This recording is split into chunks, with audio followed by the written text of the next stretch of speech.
Indian visa চালু হয়ে গেছে, টুরিস্ট ভিসা। যারা বাংলাদেশে এই ভিসা প্রেমীরা কই, ভ্রমণ পিপাসুরা কই, ইন্ডিয়া যাবা, ইন্ডিয়া যাবা। 6 তারিখ থেকে ইন্ডিয়া, 6 তারিখ থেকে ইন্ডিয়া চালু হয়ে গেছে, আল্লাহর রহমতে কোনো অসুবিধা নাই। ইন্ডিয়ান ভিসা চালুর খবরে সারা বাংলাদেশে একটা আনন্দের জোয়ার বইছে। যারা আসলে ভ্রমণ পিপাসু, বিশেষ করে ভ্রমণের পাশাপাশি যারা শপিং করেন, কলকাতায় শ্রীলেদার কিংবা নিউ মার্কেটে গিয়ে যারা শপিং করেন, তাদের জন্য এই সুখবরটি আসলে এই মুহূর্তে আসলে আনন্দের। এবং আমরা খুব অথেন্টিক সোর্স থেকে জানতে পেরেছি, আমরা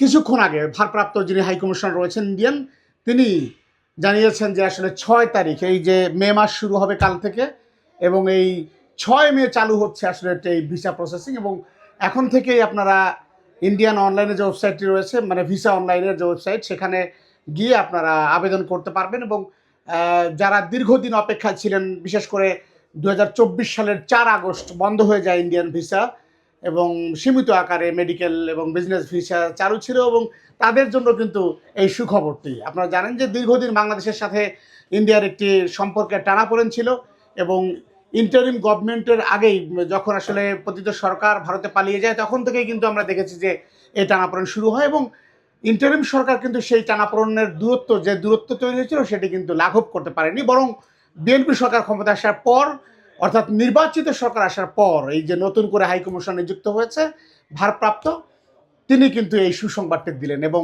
আমাদের এখন আমরা বলতেই পারি যে ভারতের সাথে বাংলাদেশের দীর্ঘদিনের যে বন্ধুত্বপূর্ণ সম্পর্ক, সেটি আবারও পূর্বের জায়গায় ফিরছে, অর্থাৎ আবারও বন্ধুত্বপূর্ণ সম্পর্ক এগিয়ে যাচ্ছে। এবং সেই এগিয়ে যাওয়ার প্রথম ধাপ হচ্ছে ট্যুরিস্ট ভিসা চালু করা।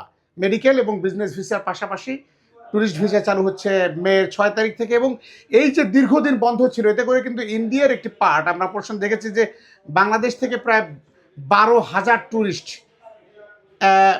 শুধুমাত্র ট্যুরিস্টই কিন্তু বাংলাদেশ থেকে যেগুলো যায়, দুঃখিত, 12,000 হচ্ছে ইউএস, 12,000, এটা কি বলে গেলাম, এটা হচ্ছে সম্ভবত হবে 12,000 কোটি রুপি। 12,000 কোটি রুপি হচ্ছে ইন্ডিয়া বাংলাদেশের এই ট্যুরিস্টদের কাছ থেকে পায় প্রতি বছর। 12 থেকে 13,000 কোটি রুপি, 12,000 কোটি রুপি অথবা ডলার, সম্ভবত এই বিষয়টা আমার পরে দেখতে হবে।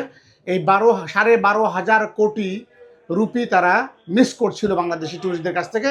সেটি আমার মনে হয় এটি দ্বিগুণ হয়ে যাবে, কারণ দীর্ঘদিনে বাংলাদেশের ট্যুরিস্টদের যে একটা এই যে বদ্ধ স্থবিরতা, সেই স্থবিরতা কাটিয়ে নতুন করে ভিসা চালু হয় বাংলাদেশিদের জন্য, এটি একেবারে বলা যায় চাঁদের হাটের মতো খুবই সুখবর। এবং এই সুখবরটি আপনাদের জানানোর জন্যই সামনে আসা। আপনারা যারা ভিসা প্রত্যাশী কিংবা যারা ট্যুরিস্ট, বিভিন্ন দীর্ঘদিন ধরে ট্যুর করতে পারেননি, কলকাতা বা ইন্ডিয়াতেও হচ্ছে বলা যায় ইবনে বতুতার কথায় যে আসলে ইন্ডিয়া দেখলে আর পৃথিবী ঘুরে দেখার প্রয়োজন নেই। ইন্ডিয়ার সাথে আমাদের বন্ধুত্বপূর্ণ সম্পর্ক বজায় থাকুক, আরও সুসম্পর্ক তৈরি হোক, সেই প্রত্যাশায় শেষ করছি। সবাই ভালো থাকবেন এবং আমাদের সাথেই থাকবেন। আল্লাহ হাফেজ।